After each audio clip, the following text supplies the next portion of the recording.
They say if you follow the crow's path through Hollowmoor Woods, you'll find a village that shouldn't exist. No roads lead there, no records remain. Yet every year, someone returns with dirt on their hands.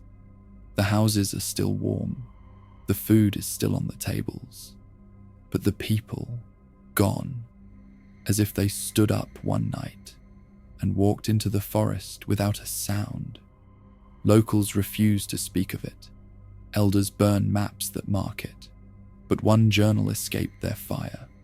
Written by a traveling priest who vanished days later, it speaks of a curse, a ritual, and a bell that tolls where no tower stands.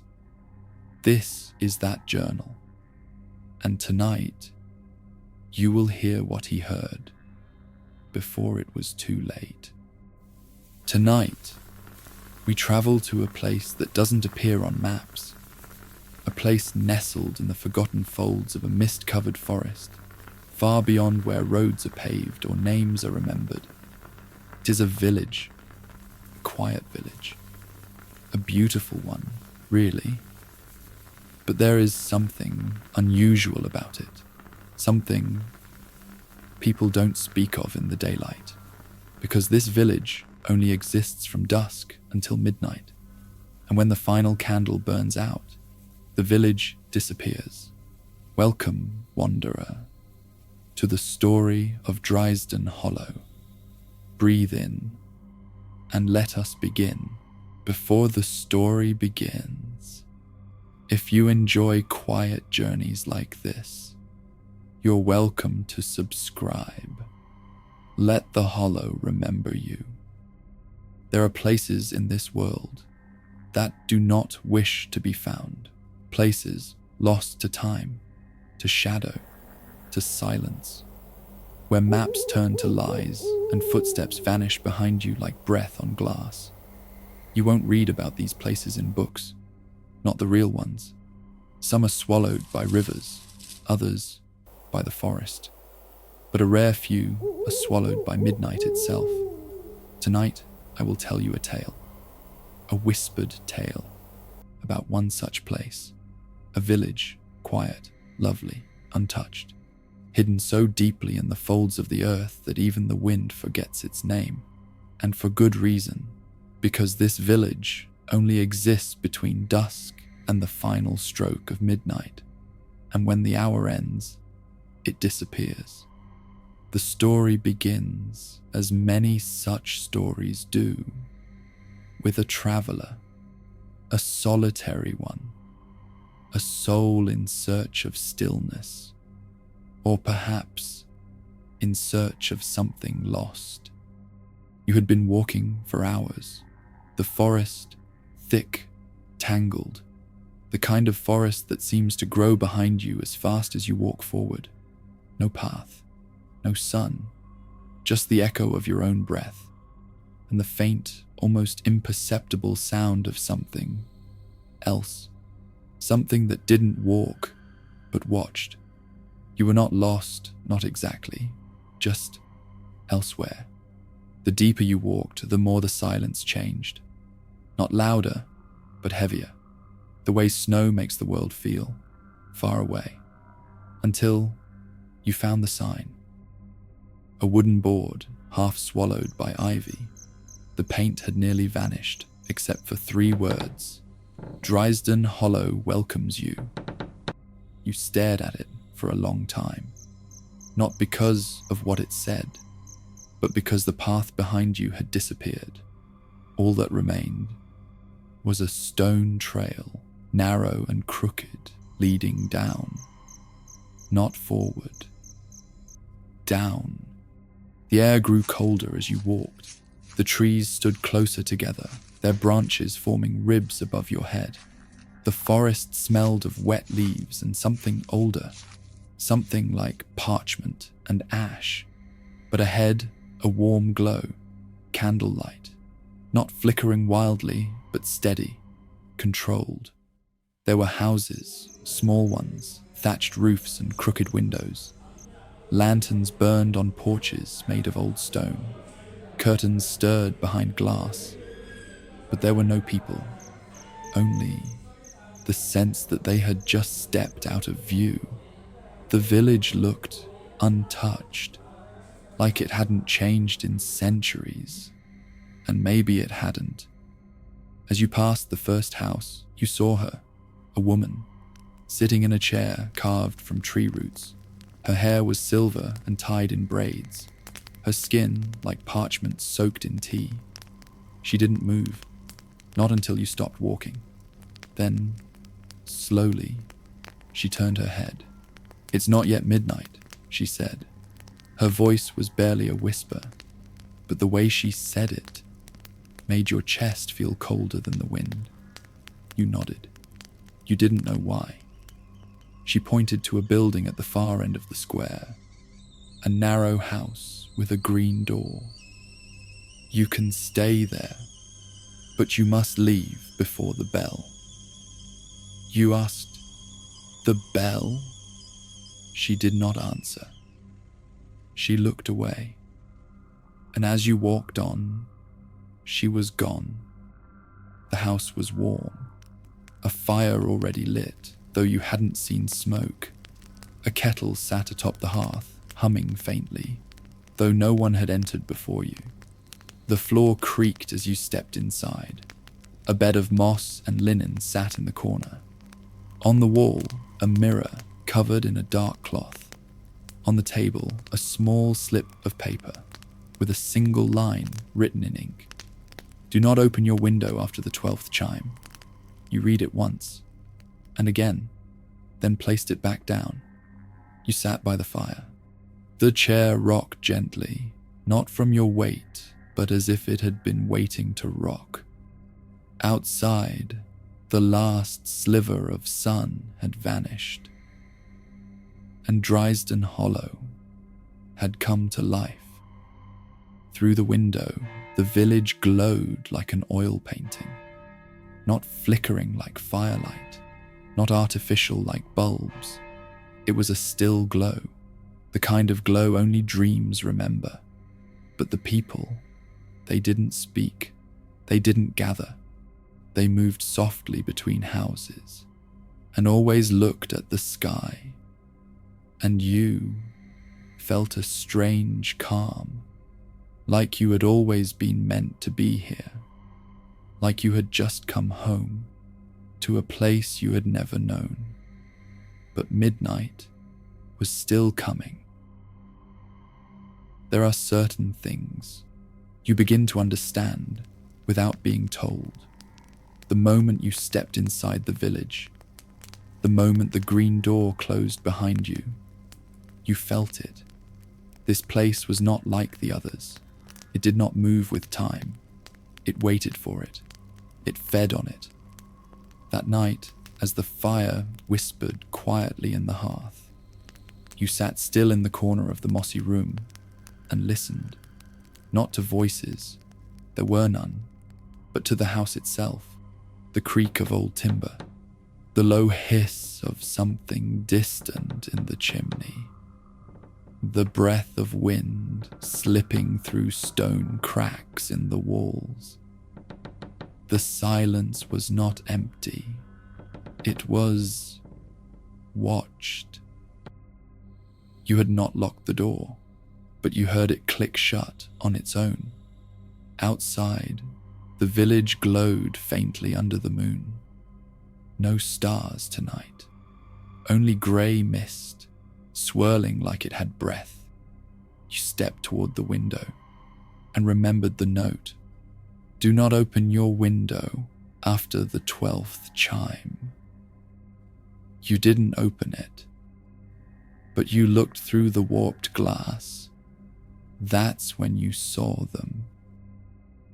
A woman, tall and thin, walking slowly down the stone road, her face hidden beneath a black veil.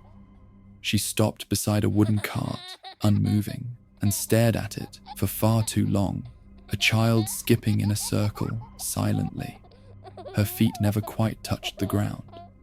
Her shadow moved, but not in time with her. A man seated on the edge of a well, not doing anything, just staring upward, as though waiting for something to fall from the sky. None of them spoke, none of them blinked, yet they all turned slowly and looked at your window, not with anger, not even curiosity, just the way the ocean might look at a pebble, as though you were not a guest, but a piece of something that had fallen out of place. At midnight -1, you heard it, a knock, 3 times, gentle, from the inside of the mirror. You did not check, you did not lift the cloth, but you stepped away from the wall. At some point, sleep crept in. It did not feel like dreaming, it felt like sinking. When you woke, the fire was out, the mist was thicker, and there was a smell of iron and rain. On the table, a bowl of warm broth, untouched. You hadn't heard anyone enter. You weren't sure anyone ever had.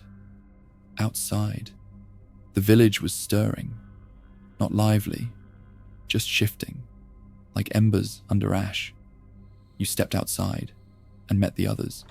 They stood around the well, a circle of them, silent. None greeted you, but the old woman from before, the one in the root chair, approached. "You stayed," she whispered. "Few do." Her face was unreadable, not unkind, just blurred, like something seen through rippled glass. You asked her, "Why are there no mirrors here?" She looked toward the church tower in the distance and said, "Mirrors remember." Then she walked away. Another villager, a boy no older than 10, handed you a small wooden carving, a deer, half finished. He did not speak, but he pointed to the carving, then to your hands. You understood. You were meant to finish it. For what purpose? You did not yet know. At the bakery, if it could be called that, a woman with hands covered in flour gave you a sack of bread. She too said nothing, but inside the sack, a second note. The bell tolls 12.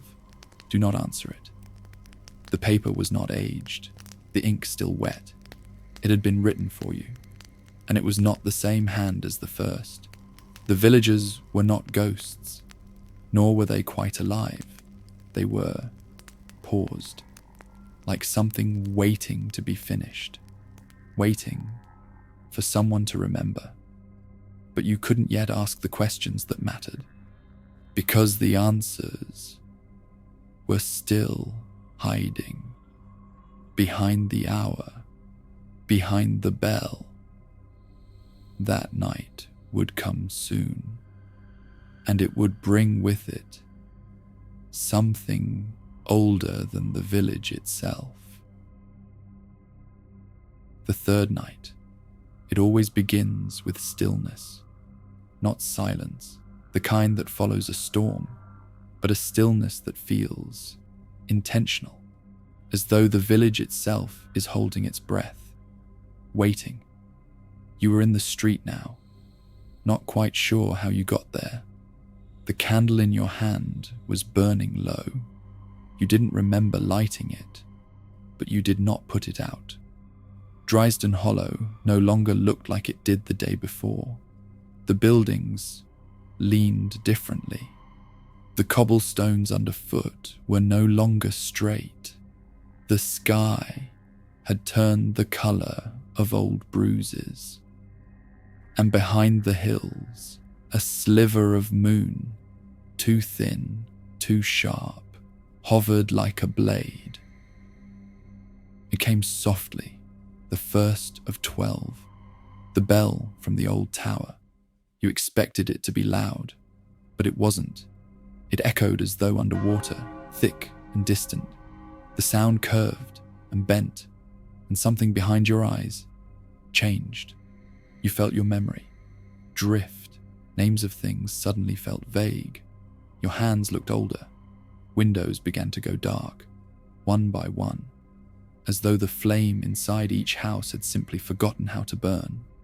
The villagers stood in silence, outside their homes, facing the tower, all of them, every single one, not moving. You watched the boy who gave you the carving. He held it in his hands now, the deer you had finished. As the third bell rang, he looked at you and vanished.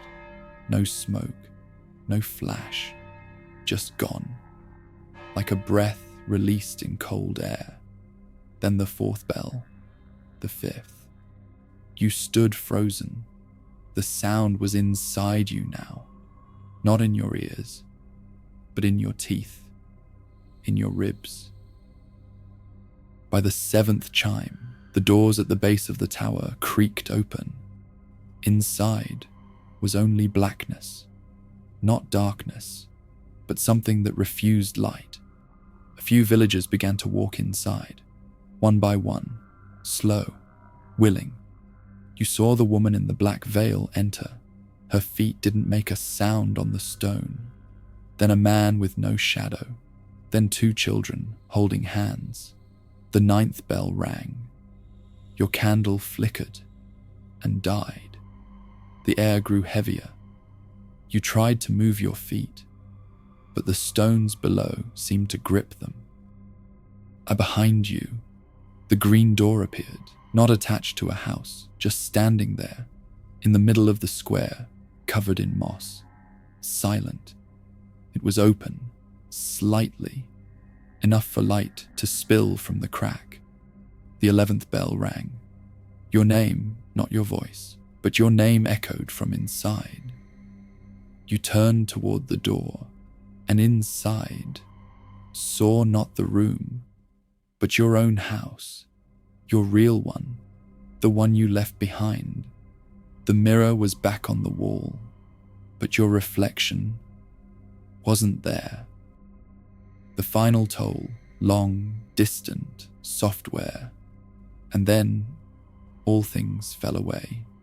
The mist swallowed the square, the villagers, the well, the bell tower, the green door, all fading like breath on a mirror. And you were standing in the woods, alone, again. You do not remember walking, but you are walking. The woods have changed again. Trees you do not recognize lean in, curved like the arches of a forgotten cathedral. The mist does not part for you. It merely clings less tightly where you step. And underfoot, you begin to notice something new. The sound of water. Not running, not flowing, but dripping. Somewhere far below the roots. You are not sure how long you've been walking, but it is long enough for the moon to disappear behind the clouds, and for something to begin following you. You hear it sometimes, just after your footstep. A second one, slightly off rhythm, never close enough to see. At one point, you stop, and so does it. You wait, it waits. You turn, there is no one, only trees, and the feeling that the fog is watching. After an eternity of breath and bark and stone, you reach the clearing. The village is not there, but the well is, alone, in the center of the hollow, perfectly circular. The stones of its wall are damp with moss and time. A heavy wooden cover rests upon it, held in place by rusted chains. The fog here is different, thicker, still. And the bell tower is just a shadow in the mist. Only the well remains solid. You reach into your pocket, not knowing why, and your fingers brush paper. A folded note, handwritten, in the same familiar, trembling script. It reads, "Beneath the still water waits what we forgot. What you forget, it remembers."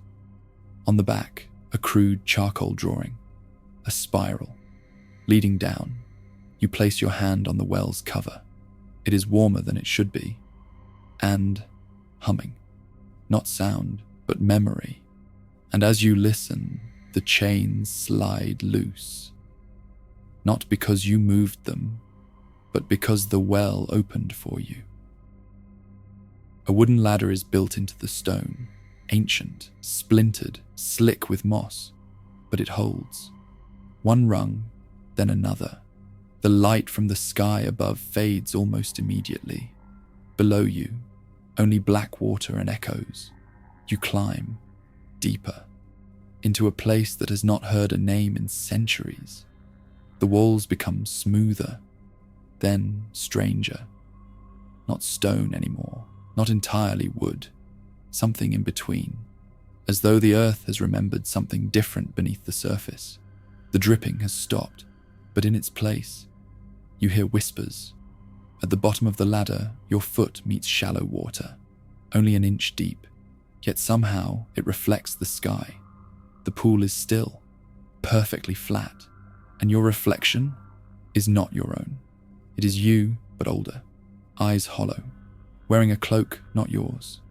And behind you, in the reflection, the villagers, all of them, standing still, waiting.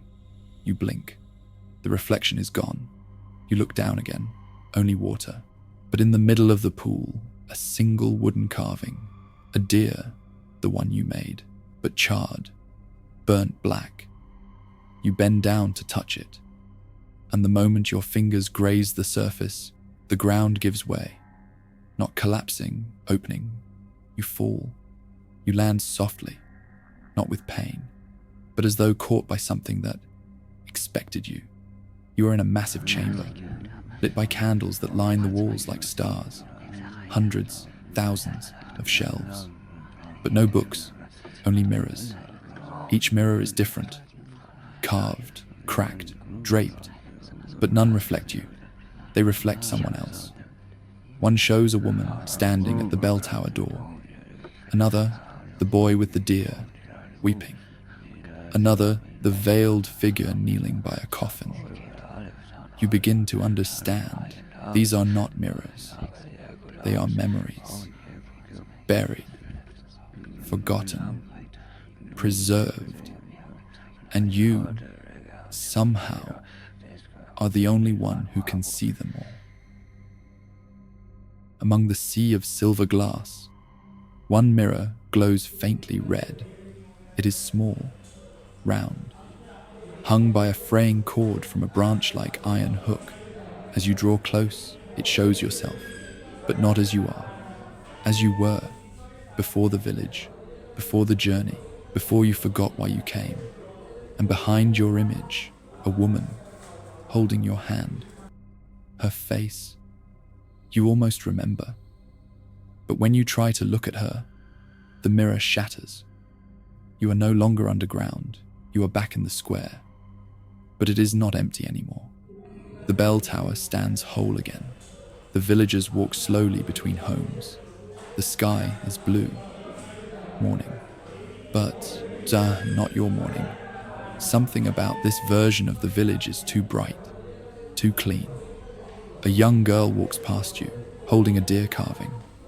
Not burned. Fresh. You are not sure if you are a traveler anymore, or a memory walking the path it always has. A voice behind you. You looked into the well. The old woman, sitting on her root-carved chair again. She smiles, not with joy, but with knowing. Then you've seen it. What we are, what you were. You ask her, "Can I leave?" She nods. You may, but not as you came. You look at your hands. They are wet with ink. Your name is fading from your skin, and in your pocket, a mirror, cracked, wrapped in linen. The village does not vanish today, but you understand now. It never needed to. You were always the one who vanished. And Dresden Hollow simply remembered where to find you. Memory is not always a thing you lose. Sometimes it is a thing that finds you, even when you are trying very hard to remain lost. You woke in a room you did not recognize, but it smelled like the one you first arrived in. Damp stone, warm bread, smoke old and sweet, like herbs burned in ritual. A candle flickered on a nearby table. Beneath it, the mirror, wrapped in linen, cracked, still humming faintly in your hand. You did not speak aloud. You no longer needed to. The house knew you were awake. The village, too. You unwrapped the mirror, slowly, carefully, like unwrapping a wound. At first, there was only your reflection, but not quite. You looked more tired, older, eyes sunken with a kind of knowledge you hadn't yet earned. You tried to blink, but the reflection didn't follow. Instead, it began to weep. No sound, just tears. And behind your mirrored self, the old woman stood, not a reflection of her, the real her, in the mirror, inside the glass. "It's time," she said. You turned around, but no one was in the room with you, only the mirror. "You must come see what you've forgotten," the woman said again, her voice not with your ears, but inside your ribs, like a memory remembered for you. You stepped outside. The village was as it always had been, but it was wrong. You saw the baker pulling fresh loaves from the stone oven, the boy running with his deer carving, the woman in black standing beside the well, exactly as they were days ago. Same smiles, same movements, a loop, not a place, but a pattern. You walked toward the old woman's root-bound chair, but she wasn't sitting. She stood at the well, looking down. The villagers paid her no mind, as if she weren't there, or as if she were outside of the loop. "They don't see me," she said. "Not anymore." You stood beside her. "Why me?" you asked. "Why this village?" She did not answer for a long time. The well gurgled faintly. The chain at its edge trembled on its own. Then she spoke. "We were all travelers once," she said. "We all came here, looking for something we couldn't name. Shelter, silence, peace, escape. And did you find it?" you asked. Her eyes were very still. "I found what's beneath it. The hollow does not keep us. We keep it." "What does that mean?" you asked. She reached into her sleeve and drew out a mirror, identical to yours, but whole. "It remembers us," she said. "It builds itself from what we bury." The mirror in your hand began to glow faintly. It hummed louder now, the crack across its surface pulsing like a heartbeat. The woman nodded toward it. "Hold it up. See what you wouldn't." You hesitated, then obeyed. The image inside the mirror changed. You saw a house. Familiar. Yours. A desk.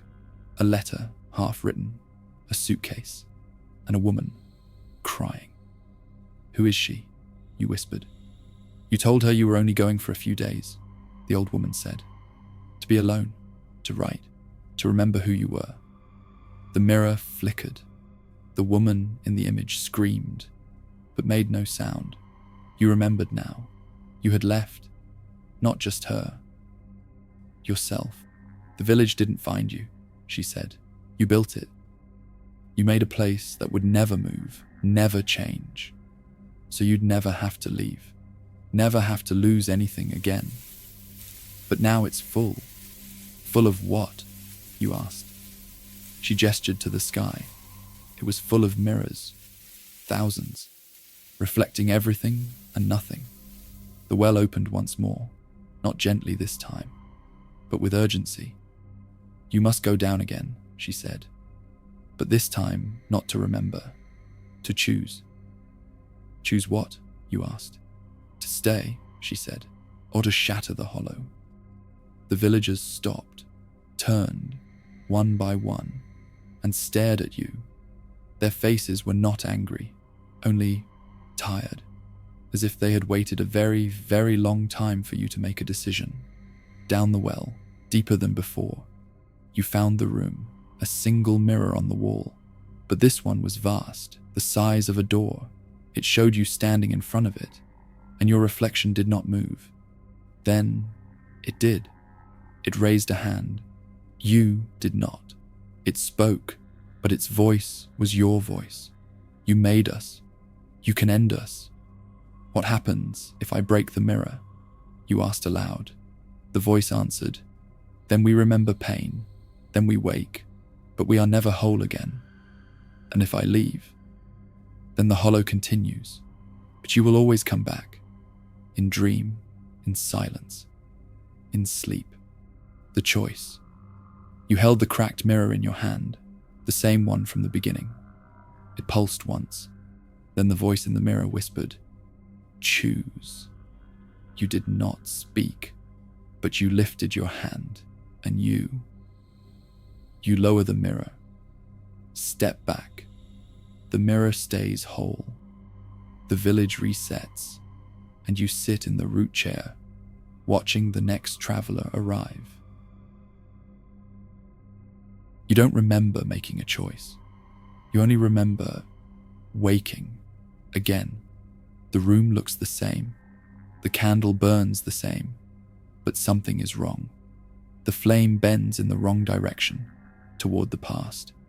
And outside, the bell is ringing, slowly, echoing across the hollow, but not forward. The chime pulls inward, like water returning to its source, a bell that rings in reverse. You leave the house. The village is frozen. Again, the baker holds a loaf mid-motion. The boy with the carved deer is running, but not moving. But the candle in your hand burns cold. Its flame flickers downward, dripping upward. You turn toward the bell tower. Something is pulling you there. Not with force, with gravity, like time is folding or being wound back. A shadow waits at the foot of the tower. You know her, but she no longer speaks. The old woman gestures toward the open door of the tower. A spiral staircase climbs into the dark. You climb. One step, then another, and another, but the steps do not rise. They descend. Even as you go up, at the top of the tower is a room. Or is it the bottom? A large round space, shelves covered in dust, maps with no names, portraits painted in reverse, clocks all broken except one. A massive hourglass stands at the center. Sand rises slowly from bottom to top, and at the base of the hourglass, another mirror. But this one is perfect. Unbroken, too perfect. You look into it and see someone else entirely. Not a reflection, a version of you that never stayed, the version that left, the version that healed. Why am I still here? You whisper. The mirror doesn't answer, but the hourglass ticks, backward. The walls of the tower begin to change. Images form in the grain of the stone. You see, the woman you left behind, the day you first arrived, a path through the forest that never ended. Then, something else. You see the village before you came, before it was called Drisden Hollow, before it vanished. There were others, so many, travelers like you, lost, grieving, quiet. Each brought something to forget, and the hollow took it from them. But the hollow forgot one thing. It was built from pain. You reach out and touch the hourglass. It stops. The sand hangs in the air. Everything is still, even time. And in the silence, you hear a child crying. You turn toward the mirror. The image has changed again.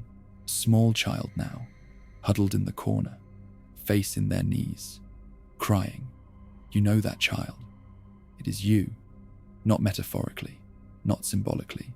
It is you, before the forgetting, before the leaving, before the hollow. I want to go home, the child says, but I don't remember where it is. You kneel beside the mirror, reach toward the glass. The child looks up. Are you me? They ask. You don't answer, but the mirror starts to crack. Just a hairline. Enough. The hourglass begins to hum. The tower groans. Time is unraveling. The bells above begin to spin, not swinging, spinning like wheels. The chime grows louder and faster and higher until it becomes silence. And then, darkness. You wake in a field, a clearing, unfamiliar. A wooden carving of a deer rests beside you. The sun is rising. But there is no village, no well, no woman, just you. And a note, pinned to your sleeve. In your own handwriting, you chose to wake. Do not forget what you remembered.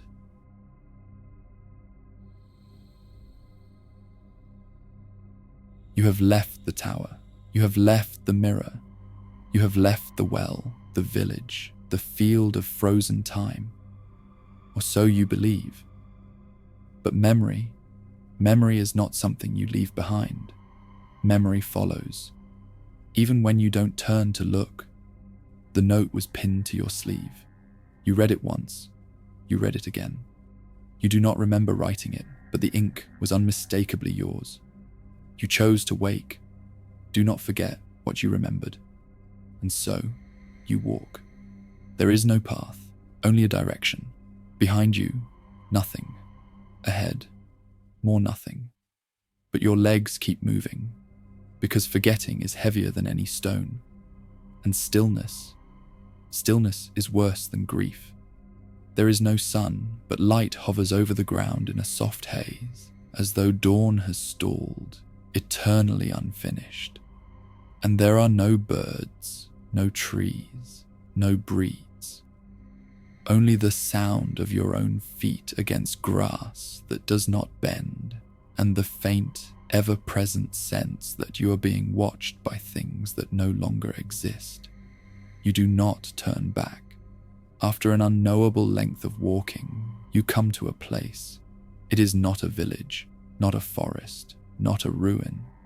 It is something stranger, a space between. The ground becomes darker, as though scorched. The air becomes thicker, as though alive. And in the center of this nowhere stands a single door, just the door. No wall, no hinges, no frame, no house. A door of old wood, with a black iron handle and deep spiral carvings across its face. It stands upright in the soil without support, and something behind it is waiting. You do not touch it. Not at first, but the longer you stand there, the more the weight of your own memory presses down behind your eyes. And suddenly, you are not standing. You are kneeling, your forehead resting against the door, breath shallow, palms against the spiral. You feel something, a warmth that is not light, a sadness that is not yours, and yet is.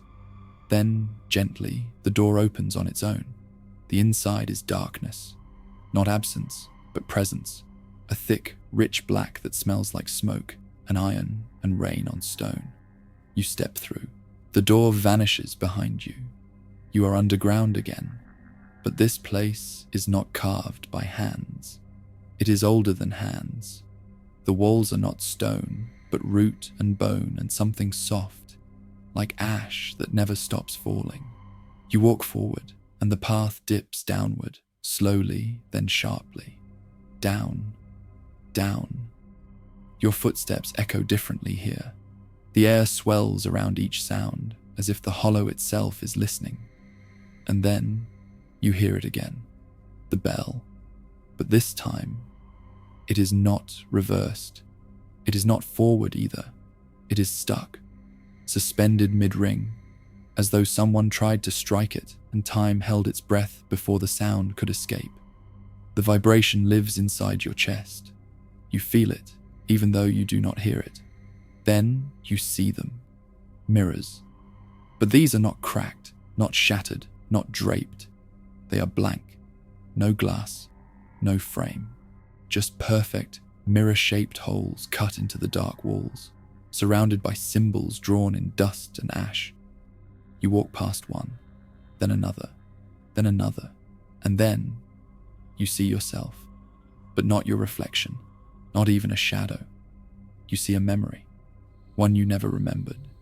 You as a child, clutching a wooden carving of a deer, standing in a room filled with shouting voices. You are not crying, but you are disappearing, fading around the edges, and no one notices. You step back, you look away, but the mirrors follow you. In every blank pane, another piece of you emerges. The version of you that never spoke up, the version of you that never forgave, the version that stayed, the version that ran, all of them watching, all of them silent. Then a voice, behind you, low, software and not human. The hollow remembers what you leave behind. You do not turn, you do not need to, because the voice is not from behind you, it is from within you. You fall to your knees, not out of fear, not from weakness, but from weight. The mirrors dim, the blackness deepens, and now you feel it, what the hollow is. Not a village, not a place, not even a curse. It is a memory trap, a place where forgotten things grow teeth, where grief takes shape, where the self becomes undone so that it may be rebuilt, or lost forever.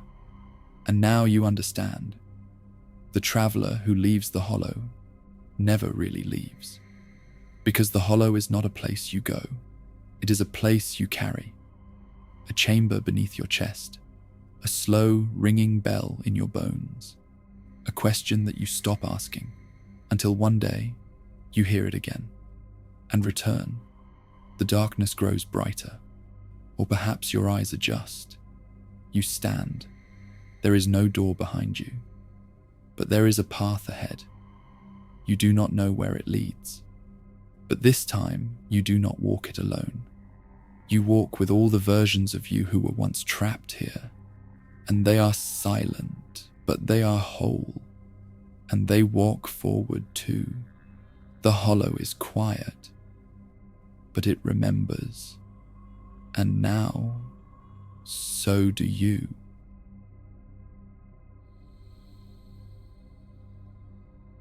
You have been walking for some time, or maybe not walking, only continuing. There are no steps, no markers, no wind, only the sensation of being moved, without resistance or direction. The darkness around you is not suffocating. It no longer swallows, it holds, not like a trap, but like a womb, and at the center of it, something begins to glow. It starts as a line, sharp and perfect, a cut in the dark, a seam of light, slightly trembling. Then the line opens. A doorway, real this time, with a frame, with a threshold, with a decision. You don't walk to it. You are already standing inside it. And beyond, there is light. Not firelight, not moonlight, not dreamlight, sunlight. But you do not remember what the sun feels like, only what it is supposed to mean. Still, you step through.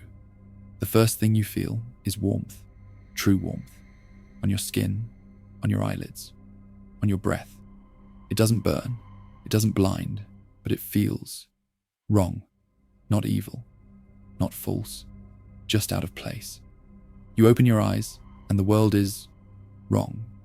You are standing in a field, not dead, not misted, alive. Birds circle overhead but make no sound. Grass bends in the breeze, but there is no breeze.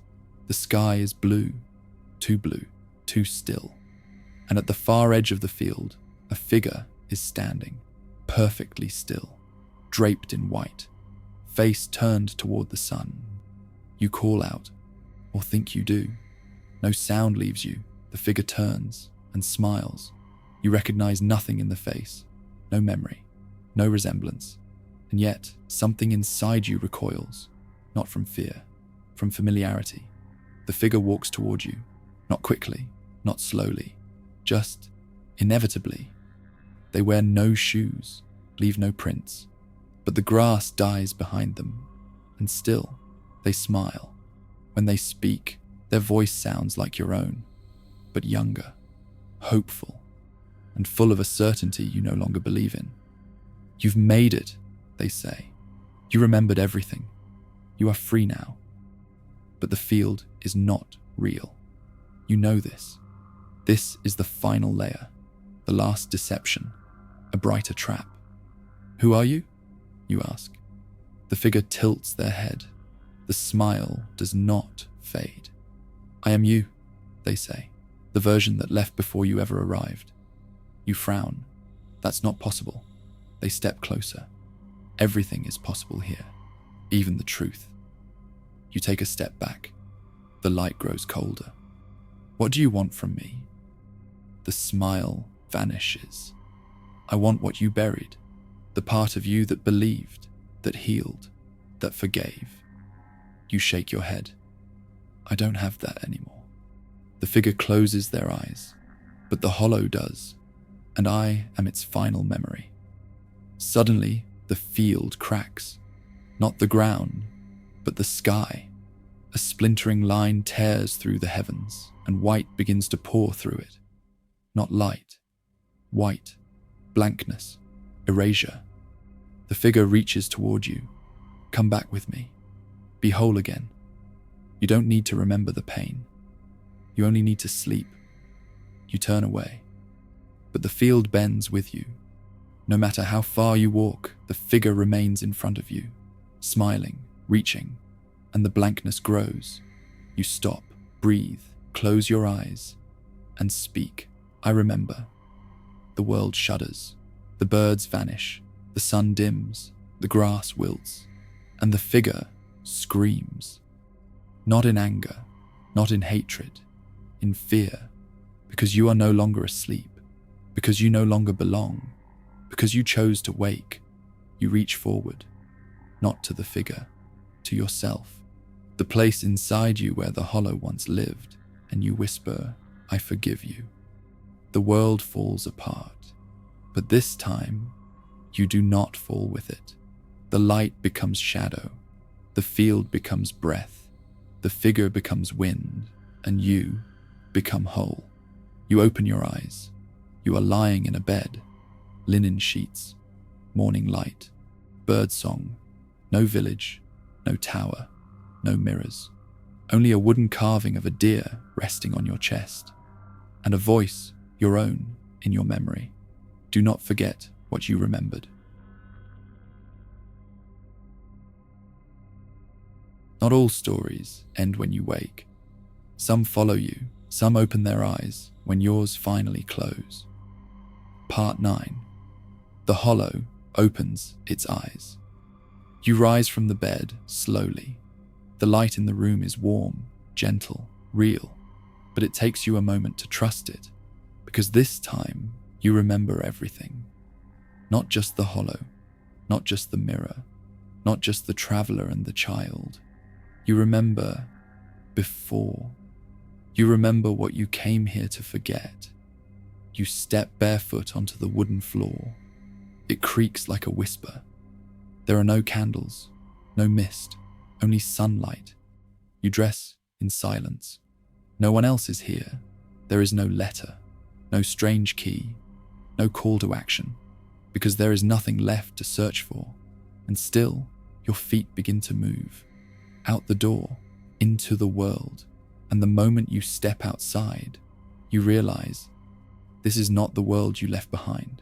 It looks the same, but the colors are wrong, too soft, too still. Time passes, but the air does not change. People walk, but they leave no footprints. The sky is blue, but the sun casts no shadow. You speak, no one hears.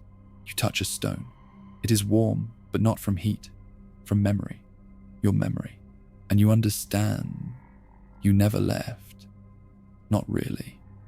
Because the hollow was never just a place. It was a shape your grief took when it became too large to carry, a shape your mind built when your soul had nowhere left to hide. You walk through the streets and they twist gently like ribbons in wind.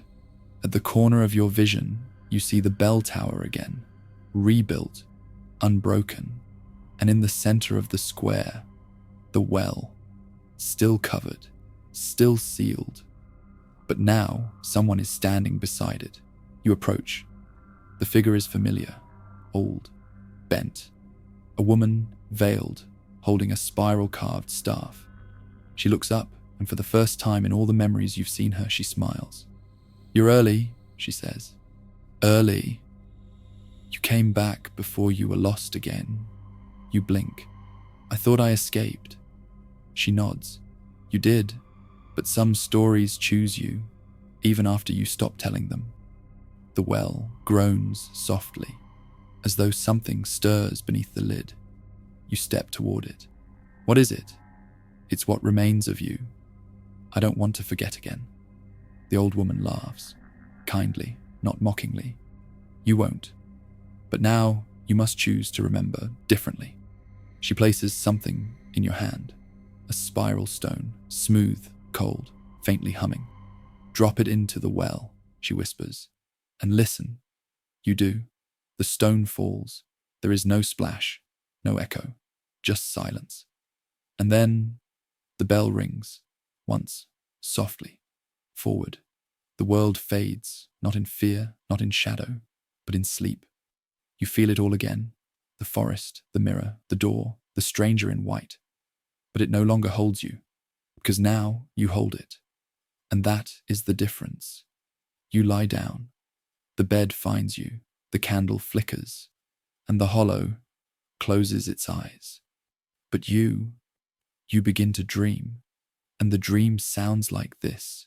You wake in a small, quiet room with stone walls and a single candle burning at the foot of your bed. The flame flickers gently, casting soft shadows across the uneven floor. You don't remember how you got here, but the air smells of moss, and something familiar hums beneath the silence.